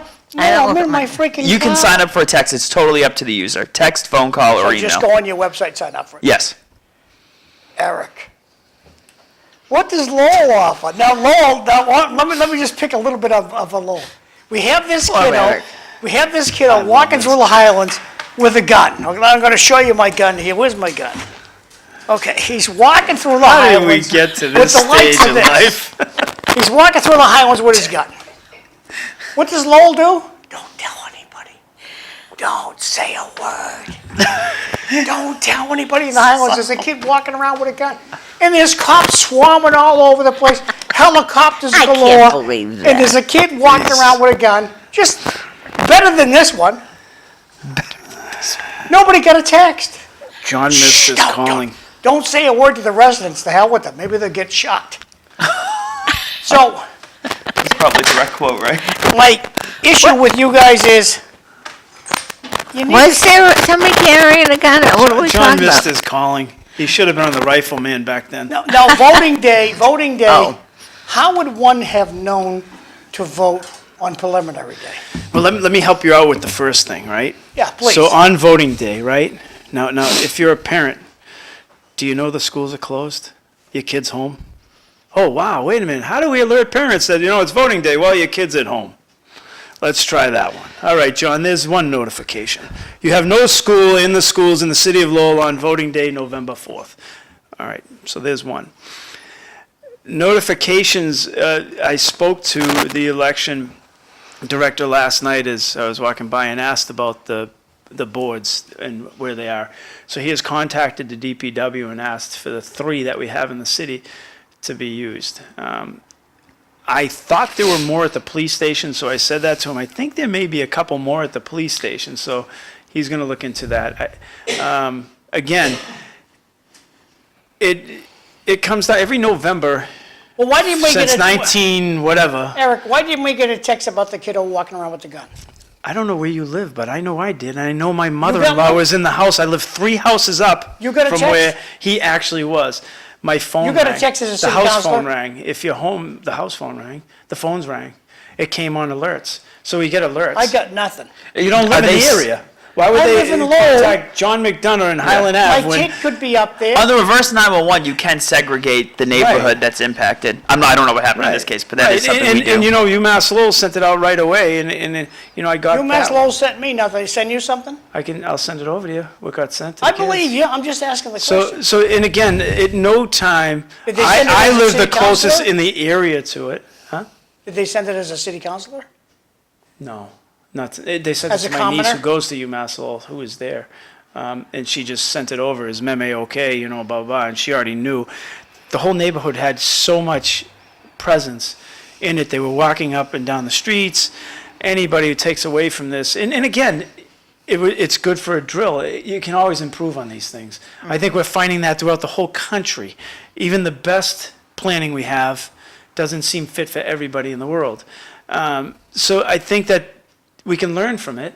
And Okay, if- now, jumping forward to preliminary election day, we had woefully low turnout. Yeah. And how many of your constituents told them they tried to go vote for you, but they couldn't find a place to vote for you? I wasn't on the ballot. No, that wasn't the question. So Rita none. Mercy was here Zero. the other day, and she said half dozen told her they wanted to go vote for her, they couldn't find her on the ballot. Because she wasn't on the ballot. And that's what she told them. Right. But that's how many people tried to go and vote for her and couldn't do it. So there's a lot of confusion about preliminary election. Well, I We spent think- a lot of yeah. money and nobody No, I- voted. You're in the think there is, infancy yeah. of changing a whole structure to neighborhood voting. Sending So a text ain't hard. what, that Rita Mercy is not on the ballot? We'll have No, to go it's down there voting and say, day. Rita Mercy's not on Send the a ballot, note. please don't go vote. I don't know. Send a text, today's the day to go and vote. Well, I think, Yeah, but they went and you weren't in the ballot. So I guess the confusion is how to notify them about the district. Some districts have voting and other districts didn't have voting. everybody gets a different source for their news or their information. So if you get 9 sources and you use 9, you miss the 10th. So some people still go. I mean, at the end of the day, there's social media that tells you when there's voting. There's no school in the city of Lowell, which people should understand. If there's no school on those days that there's vote, I understand what you're saying. You don't know which person because it is sporadic. Like you said, you're jumping from one to the other. And to me, for 3 people in one district, I don't know that that was really worth the money. But How much does I it mean- cost to send a text? I guess we could have signups for the text, like Manager Loiselle said. I Like- guess that's the way to go. You don't want to use your 311 system for that. We could have something like Colin has, sign up for all, like in Tewksbury, I get messages that the selectmen have made, I get a text for all this good stuff in Tewksbury. I'm sure the because I have a 311 system business could out be used there. that way. And I know when a water main breaks, I know when there's something, when it's voting day, they text me all this good stuff. Yep. And I'm just encouraging Lowell to do the same. Yeah, no, I think the 311 system could be one that is used that way, but not the reverse 911. There's 2 different systems that are at play. And even with the 311 system, because it's new. I'm not and- suggesting one over the other, I'm just saying, we have nothing in place to remind people to vote. Yeah. I think we should. Yeah, and I don't think you're going to increase one voter, but it sounds good on John's end. What's the It's difference good. between reverse 911 and 311? 311 is for like municipal complaints. Reverse 911 Oh, is for like for roads are emergencies. closed, that Yeah. kind of. Well, 311 is more so for you to report something that's like a pothole or, sinkholes or any Oh. kind. So we put that in place probably just about a year ago. But a lot of people who will contact the councilors don't even know it's in place. Right. So you send it over, hey, you can try this, I will fill it out for you. So I normally will just fill it out with my name on it and fill it out for them and then get it through. But it's going to take time, Well, now I'm gonna move the page to Markley. We have these 200-foot chimneys all over Lowell. Markley has an exhaust problem for all of their 1,600 generators, and they want to have 1 million gallons of fuel over there. I know I'm exaggerating. And they have a noise problem. If you put all the exhaust in a 200-foot chimney, the sound comes up 200 feet high. All the exhaust comes out 200 feet high. Why don't we tell Markley, it's a Lowell law, you gotta have a 200-foot chimney? And all the problems would go, the noise would be gone, the smell would be gone. Why don't we do that rather than argue with them? Anybody talk to you about that? We had a meeting last night. Markley comes in and they say that everything meets DEP standards. It doesn't make any difference. What's the So- speed limit on 495? 65, what's the speed limit in Lowell? We can have different standards here. There's no question, but DEP is the state agency that oversees I the know. application for this stuff. DOT is And the by highway. putting an exhaust system on something does not negate the engine noise. Yes, it So does. you put no, If no, you- it the don't. noise goes out the exhaust pipe, it goes right, it doesn't come out. Diesel motors still have sound to them without the exhaust, and you should. I you know that. You have agree, one. I agree. Yeah, but and not- that's what people. I the agree Tesla- with the neighborhood. The Tesla engine Yeah. next to it makes next to no noise. No noise. The exhaust makes a lot of Yeah. noise. Well, we can agree to disagree. The engine makes the noise that comes out of the exhaust. And Correct. at the end of the day, when you look at it, Markley's stance last night again was, we meet DEP's requirements. Now, I agree with the neighborhood, the noise is out of control. Now, what is ambient? They're saying the ambient level plus 6 is where they're at. What is the ambient background noise that's there that they're calling ambient? What is that level at? They didn't write that in there. There's a lot of things that are just going on that we don't know. Even though those smokestacks were up that high back in the Industrial Revolution, still didn't negate the pollution that was going on in the effects it had on the community. And I think that we need to take into account that these systems are polluting our area. And the neighborhood is dense, it's got a school right next to it, and it just comes down to, neighborhoods should have their say, as John is saying. I don't think putting a 200-foot exhaust is going to stop a lot of the water chillers and stuff like that, so there's more noise than just the generators. Well, if they're just saying we're meeting DEP regulations, they're not being a good neighbor, right there. And And they that's admitted pretty that, important. yeah. If you want, I think, is there anything the city can do to say, look, yep, you're meeting all that, but, there are other things that we could interfere with that would make life very uncomfortable for you and costly. If you want to be a bad neighbor, that's fine, go ahead, but at I'm the going to end try of the not to day. get the city sued. But Oh, picky. I normally am not like that, but this one they have a lot of money. Oh, I know they do. That's why they are doing what they can do. You're not wrong. So here's my plight to the whole thing is, at one time you had one lawyer representing you, then they get rid of that lawyer, and now they take a very popular person in Lowell and hire Bill another Martin. lawyer. And then they go out when they think there's a challenge, and they hire another very popular Lowell person who was a former person for congressperson, and they hire them. And then they decide they want to donate things to the city of Lowell in a time where you want certain things. And it doesn't have to mean that's your meaning to it, but the impression to the public is how the Ethics Commission works. It's not whether your intent is one thing, it's the impression of the public. That's right. And some of these things are extremely questionable. And I personally think that it's your neighborhood, it's your right. They blocked a Bourne Street, it comes down and the water used to run through the property. Gravity would push it through. Well, they took out the barrier so the water wouldn't run back. Now it fills the neighborhood with water. And they're like, well, wastewater went over and said, hey, can we tie the drain into your drain system and get it to the other one? No. Okay. And there's multiple things that are very questionable for the neighbors. Their trees are dying off. And they have no known reason why. Yeah. But all the pollutants meet DEP regulation, or exceed in their minds. And I guess at one point, so did asbestos. Yes. It met all the regulations of its absolutely right. time. And I think that that's our challenge is people is say, are we really for profit over people, or are we going to listen to the neighbors and the quality of life? Back when that property went up for sale, John would know, it was a dinosaur. It was just something in the middle of a neighborhood nobody wanted, so they got a very large TIF, tax incentive.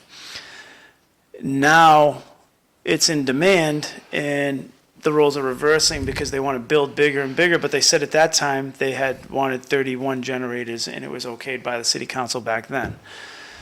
And we're saying, well, wait a minute here. I don't have to stamp something just because something was done back then. You're Right. still coming to me because there's a process. And they basically had said that they're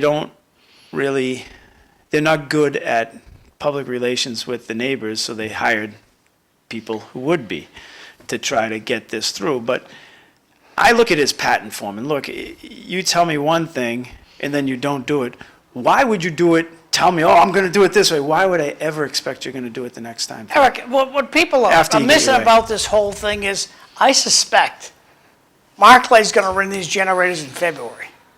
If you look at the months that we have high energy usage, they're not gonna get the electricity they need in February when we're all running our furnaces to keep warm.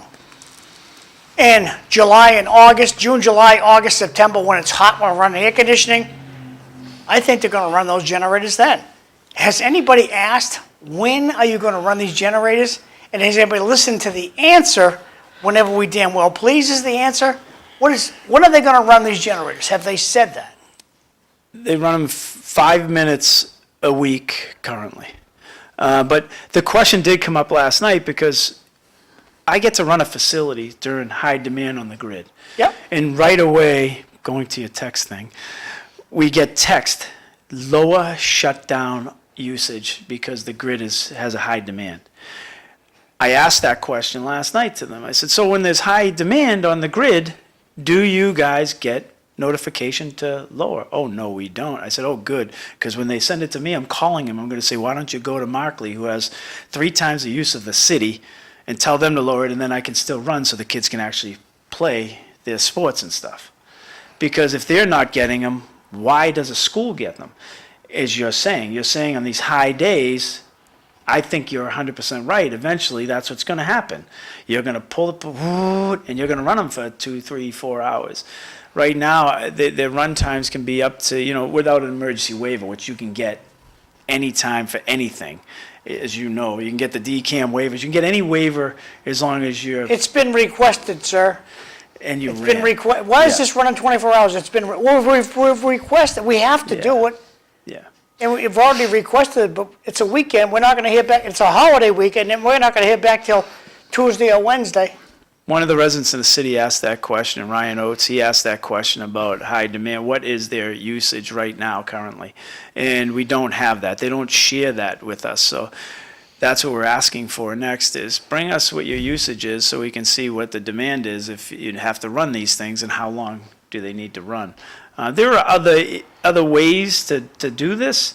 It's just cost prohibitive to them. So this is the path they chose. I gotta wrap some time here to do these announcements. Rita Mercier's party is this week. This Friday, October 3rd, 6 to 9 p.m. up at Mount Pleasant, 141 Staples Street. And Rita was here earlier in the week. Please come hungry. There'll be a ton of food there. So it's always a good time. You want to, a lot of smiles. Every politician in the world will be there. So consider going to Rita's party. Good gal. Moving right along, the Lowell Police is making time to educate the public. If you want to learn more about the Lowell Police, take your phone out of your pocket, take a picture of this website, and they're going to give a police academy about everything they do. It's starting pretty soon, and it starts October 8th. So time is short to sign up for this, but if you're interested in what's going on in the Lowell Police Department, they'll be happy to teach you. Sidney Lang. Sidney Lang's having a party Wednesday, October 8th. That's next week. 5:30 to 7:30 p.m. at Charlie's Pub, 14 Cabot Street in lovely Lowell, Massachusetts. Now, Sidney's got 2 QR codes down here. If you take your phone, put it in camera mode, and you zero in the camera here, it'll bring you to his website. If you zero in the camera here, it'll bring you to a donation site. Pretty cool thing that Sidney's doing here. Moving right along, the Bridge Club is having their annual fundraiser, and it's $125 a ticket, and it's a fundraiser. It's a great time, a lot of smiles, and they're honoring this year Karen Frederick. This gal grew CTI to help thousands and thousands of people, and they're well-deserved, Karen Frederick. She's getting honored this year. And Derek Sanderson, he's going to be there as well. But the main point is it's a fundraiser. So again, you can take your fancy phone out of your pocket, put it in camera mode, and you can send them a donation right now. This will bring you to a site where you can donate. And please consider helping out the Bridge Club. They're saving lives down there. They're saving families down there. Moving right along to the next announcement. Neighborhood meetings. Whatever neighborhood you live in lovely Lowell, Massachusetts, these are all the meetings that the Lowell Police are aware of. The police are kind enough to put this up there, so take your phone out of your pocket. You can find out when your meeting's going to be. The 2 closest one is South Lowell's going to meet on October 6th at the Butler School, and the Centerville Neighborhood Action Group is going to meet at the Polish National Home Association, and that's also on October 6th. So take a picture of all the neighborhoods are here that they're aware of. If you have a neighborhood group that's not listed here, be in touch with the Lowell Police and they'll be happy to put that up there. Moving right along over here. This guy over here, Erik Gitschier, he's having a party. And it's going to be on Thursday, October 16th, hosted by Ryan Ferreira. And it's going to be at the Wapping West in downtown Lowell, Massachusetts, 197 Market Street. Donations start at $25 and go up. Starts at 5:30, and I know I'll see Erik down there. Good guy. He comes here often. Puts up with you. Yes, he does. And then we have the last one. This is a great thing Tewksbury's doing at the end of the month, October 26th, at their senior center. It's a breakfast that's out of this world. Go hungry. It's only $10. Any Tom, Dick, or Mary can go. They don't care how old you are. You can live in Timbuktu. You can live in Lowell. They don't care where you live. It's open house that day. Anybody who wants to have a breakfast for $10, it's great. Mark Kratman's the mover and shaker that makes this happen, but they'll have all kinds of goodies to eat there, eggs, bacon, sausage. I know I'll be there, and it's always a good time. That's my last one. Lynn, back over to you. I would recommend or appeal to everybody to support the Bridge Club because they do have results. They're really a good group. So, well, I'll see you at your fundraiser. Could we sign up for text message alerts about your fundraiser? I'm thinking that, but I I'm can't just do kidding. it because of the public official joking. thing. But yeah, I think that John should be my campaign manager. I agree. I think we're probably going to have to hire someone for Well, I information. tell first campaigners, get people's cell phone numbers and text them that day. Yeah. Yeah, well, we all do that. Go You vote know, for me. John, I still believe in the old-fashioned way. You Doesn't knock on the work, doors. I think that you get to somebody's home. You know, our campaign is maybe too old-fashioned in that way, but I think you go to somebody's neighborhood and you say hi. You walk by. Even we try to get to every door. and try to get the people who you say, you know, are not going to be there. Hopefully they do get there. And if they don't, at least you had a conversation about the neighborhood. And that's what happens a lot of times. So what are you learning as you're door knocking this season? Downtown? Any place? No, I mean downtown's an issue. What's the issue with Quality of life. downtown? Well, We have trouble in downtown? Well, we built up a government agency down there filled with social services, and where do you think people are going to go? That's one issue, but taxes, they're tired of being overtaxed. They're looking at the high school coming online, the tax from that. So, you know, you're going to see taxes go up again. They want their services. You know, roads and sidewalks are always something that people want to see. Speed bumps. Speed bumps, you know, speed bumps are interesting. You know, some people want it and some people don't, and some people want it in front of your house and not theirs. Because what happens is kids or people or adults, I don't know who, will pull up to a speed bump and they'll have their rock music on or their country music or their rap music and playing it, you know, the highest volume they can get it at, and they stop there and boom, boom, boom, boom. You got your baby going to bed, and here you go in the middle of the day. And then Oh, my. once they get over the hump, they jump on as fast as they can. They get to the next. Yeah, but they don't want them running over their 2-year-old either. I hate to interrupt, but I have to run to get to an event in Tyngsborough for Okay. 8. Oh. Thank you for You're having me. going to take the car. I want to thank you for getting up and Thank you, both no. of taking the I'll see you on abuse. Friday. Thank you again. Very good to see Appreciate you. it. Thank you, Colin. Colin, we could have just cut this whole show by 8 minutes. We could have got out of here I don't want to quick. interrupt your thought. I don't want to interrupt your thought. Now I can really beat up Eric. Colin was my protection. So Colin, when do you want to come back? But yeah, I mean, November? there's a lot of issues in the city. It's a big Thanks, city. Colin. Bathroom Yeah. straight ahead if You you know, need. when you have a big city, you're going to have a lot of issues, and people are going to put demands on you, and that's why I love this job. If I didn't love this job, I don't get paid. It's not like anyone pays me any money to do this. I love the job, and I like the city, and I think we can really progress it into an area that will have long-term results, and I think we have. Oh, you have the Just roads. backing the bus Oh, up a little bit, I engineering. got a text from DW, and he said that the South Lowell meeting is canceled. Oh, So oh my. forget this guy right here. So I'll go on their website, see if I can find a new one. Oh, my. That's, Yeah, I think that those are the challenges, is that's why I do it. I enjoy it. If I didn't enjoy it, I'd find something else. I So Eric, promise. got a question here from the audience. Do you knock every door or just those who vote? I'll tell them on November 5th. Okay, But no, I do knock every door that I can get to, yes. thank you. Yes, they may if I'm walking down the street, it doesn't make sense to go by a door so I knock the door and you know, I've had very good receptions and, you know, sometimes you don't get good receptions by people who don't want to be bothered by any elected person. do they open the door? Some, Are you having any yeah, problem some. with them people It opening? depends on the day. Nice Of course, days, the people would windows know are you. open, the doors are flying, you know, and people are playing music and they're out doing their lawn and stuff. Some days that you go and it's not as, Hey, Mark Kratman's texted Welcome. in, great show and panel, always interesting in hearing from such talented crew. Have a great day. Always good to hear from ours. Thank well, you, Mark. I owe Mark a thank you also. Out at the school, we have a traffic light at the exit, and it was backing up traffic really bad. And I said, Mark, you know, is there anything you can do to help out? He had sent over a traffic engineer. They redesigned the lights, the function, and now the traffic for the buses and everything. Only between 2 o'clock and 2:30, and it drops people off the property really, really fast. Oh, So good. he's really alleviated a lot of headaches for the parents and stuff. So thank you again, Mark. How are you liking your sign, your new sign? I love it. You know, we were the first ones to come to the board for that, and then the town beat us to putting it up, which it Yeah. really helps our function with our security, because they get frustrated. They used to have to put out all the numbers and everything, the letters, all by hand, and in the dead of winter, the hottest days, the coldest days, the rainy days.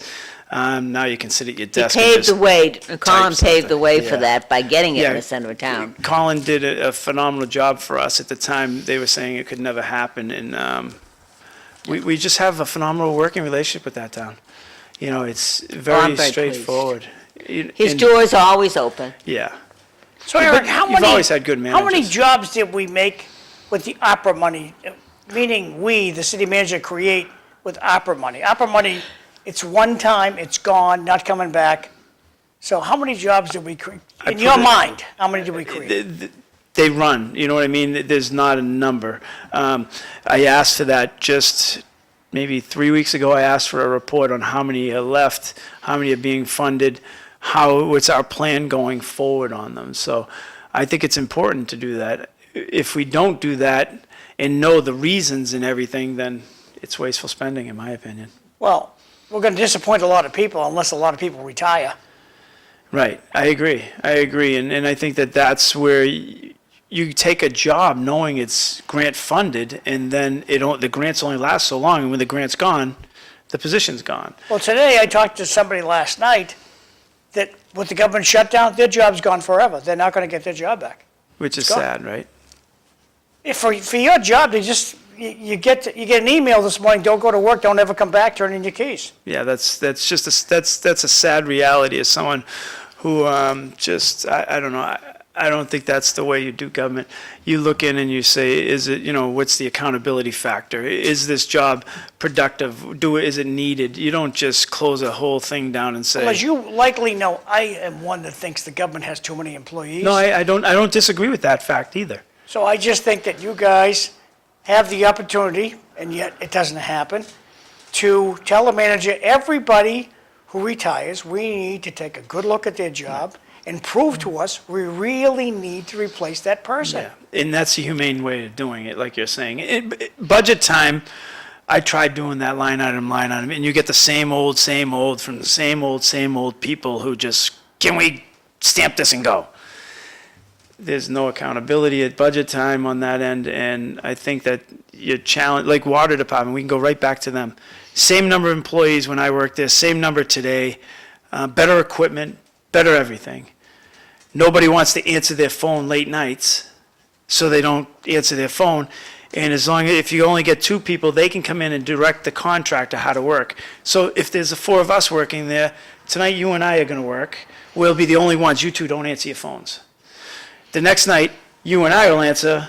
You two don't answer your phones, and you just keep. So it's organized. So they don't have to actually work, and the contractor does the work while they sit there and go, yeah, that's the right way of fixing this. And it cost us a ton of money. Why don't we fix this stuff? Because Thorndike Street, we had a leak. That's a perfect example. We outsourced Yep. Well, they everything. stood there with their hands in their pockets watching. I have no idea who I showed up. watched it. Why don't we fix our own broken pipes? Tewksbury fixes We their own broken we did pipes. for 100 years until this group took over maybe 3 years ago and then decided, listen, we don't have to work. We can still get the same overtime by balancing it off, and we'll watch someone else work and do So our who's the job. manager of the water department? Let's get that person fired. He's gone now, and we got a new one in who now we're reducing that down, and if it doesn't stop, then I'm going to ask again that we remove and start a process that's feasible for the rates. When you go up 12% on water and sewer bills and there's no accountability, that's a play in it. And you're taking water main breaks and you're putting them on loan orders and you're paying interest on them, that's ridiculous. That's not good government, and I don't even know how it got to the loan order because the loan order doesn't say this is for emergency repairs also. So I don't know how they took the money out. We but- have a wonderful manager, and way over his head for 3 years now. Well, That's my words, not yours. Yeah, I mean, I think John, if you can't sit here and admit for 25 years this city has been mismanaged through the council system, through a lot of different systems, then we're not looking. Look at some of the capital planning that wasn't done. Look at some of the holding people accountable that wasn't done. And look through, and you can clearly see that there has been a change since the district councils have been put in place. I think so. There has been a change. So I think, that's a plus for the residents of the city. Yeah. Yeah. We have a local government that goes home, that doesn't work on Fridays. Oh, they work until noontime. They don't work on Fridays, and they don't want to see anybody till Tuesday. So we have a local government that works Tuesday, Wednesday, and Thursday. That's what we have. And that's the mindset. And I don't blame their colleagues for mimicking what their bosses want to do. And that's where we sit in lovely Lowell, Massachusetts today. And we have a manager. Let's extend his contract. I didn't vote to extend anybody's contract. You never do. I'm glad you didn't. I didn't vote to elect people, put people in office either. I think the voters do that. I think that's how I was raised. That's how I believe, what I believe in.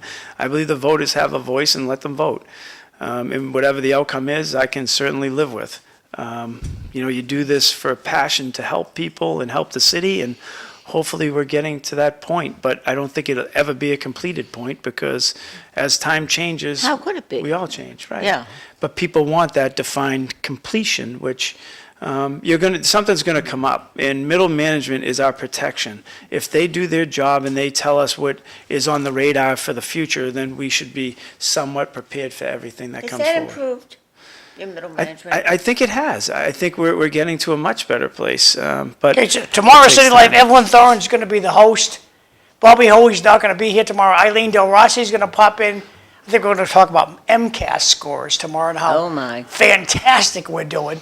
Sam Chase, we hope will be here, and City Council Wayne Janess is coming tomorrow. That's tomorrow, City Life. And the last text of the day is from Sam Meese. Millionaires have been created from the war on poverty. Poverty is a great business for many people. There's no question. But MCAS scores, did you see Greater Lowell's, John? I don't I hear know. much. I don't hear I much. just couldn't say that to you. I don't hear it anymore, John. So I don't hear it. I have not seen it. Brag. 65, I believe they scored, and Tyngsborough was at 68. Lowell was like 12 or 14. So there's a vast difference in what has happened. In Because again, you guys have discipline. what does that prove, John? That a vocational school that only does academics every other week, how does that happen? How does Shawsheen, Greater Lowell, all of these places put up these, does the brain need to think outside the box and into trade schools and into the trades, and it actually helps the learning? In Lowell, all they'll when do it is comes to fire other the things. superintendent. That's all they'll do in Lowell. Yeah, They'll I mean- hire another guy that will hire their friends, and the legend will continue. The worst thing the governor did is try to put trade schools in a traditional high school. There's no setting for Absolutely. it. There's no setting for it. And Greater Lowell has plenty of property for it. Shawsheen does, Whittier. All of them have plenty of settings if they wanted that, but they don't want to take away numbers from their traditional school, because we have a waiting list of like almost 700. Think about bringing that revenue in those buildings over to another trade school and see, this is what people want right now. It's no longer the place they called it when I was there. Well, the public schools putting in home ec or whatever and trying to imply that is equivalent Gotta to. say goodbye, To Lynn, welding. sorry. Yeah. Oh, is it time to go? Thank you. Yeah. Thank you for getting up, Eric. Thank you. Thank you for having me. Lisa for Thank you, coming John. in. We had Eric, thank you for your excellence. I'll be at your party. I'll write you a check. You're a good guy, good public servant. See you at Rita's you. party on Friday. Yeah, I don't have the come homecoming hungry. and gonna miss it. Thanks for watching. We'll see you tomorrow. Oh, and it's in your neighborhood.